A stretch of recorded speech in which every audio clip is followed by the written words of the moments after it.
Hello, नमस्कार, कैसे हैं आप सभी? मैं आज आपके सामने लेकर आई हूँ डॉक्टर मधु कश्यप की लिखी हुई एक छोटी-सी कहानी, जो समाज के लिए एक बहुत बड़ी सीख बन सकती है। कहानी का शीर्षक है मुँह दिखाई। मुँह दिखाई की रस्म कब शुरू करोगी पुष्पा? कब से बुलाकर बैठा लिया है? बहू के नखरे हैं क्या, जो इतनी देर लगा रही है? पड़ोस में रहने वाली आरती जी ने झुंझलाते हुए पूछा। अरे, ऐसे क्यों बोल रही हो आप? अभी बहू आ रही।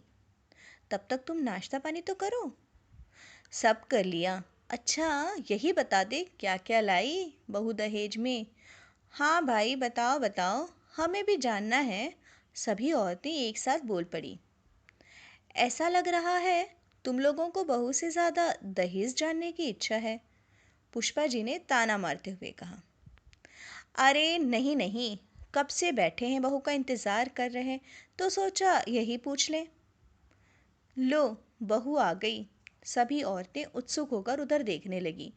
ऋचा को उसकी दोनों ननंदे साथ लेकर आ रही थी।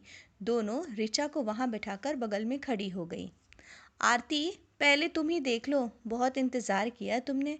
हाँ हाँ, क्यों नहीं। आरती जल्दी जल्दी ऋचा की ओर चल पड़ी। वाह, चांद का टुकड़ा लाई हो। दहेज भी भर भर के मिले होंगे, इसीलिए छुपा रही। क्यों पुष्पा? सही कहा तुमने, दहेज तो बहुत मिल रहा था। गहने, साड़ी, बर्तन, कार, सब कुछ। पर हमने बहू को लिया और चले आए। हाँ हाँ, साड़ी, बर्तन और बाकी सामान तो आराम से आते रहेंगे। हाँ आरती, बाकी सामान आराम से रवि अपनी पत्नी और हमारी बहू के लिए खरीदेगा। और बाकी सामान तो पहले से ही बहू के लिए घर में मौजूद है। तुम्हारी 3 बेटियां हैं जिनकी अभी तक शादी नहीं हुई। मेरी भी तो बेटियां हैं। कभी सोचा है तुमने कि क्या होगा हमारा यदि हमें भी बेटियों को इस तरह दहेज देकर विदा करना हो?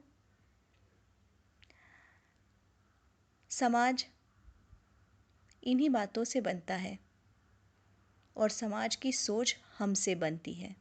हमें अपनी सोच बदलनी होगी आरती, तभी हमारी आने वाली पीढ़ी नए समाज का निर्माण कर सकेगी।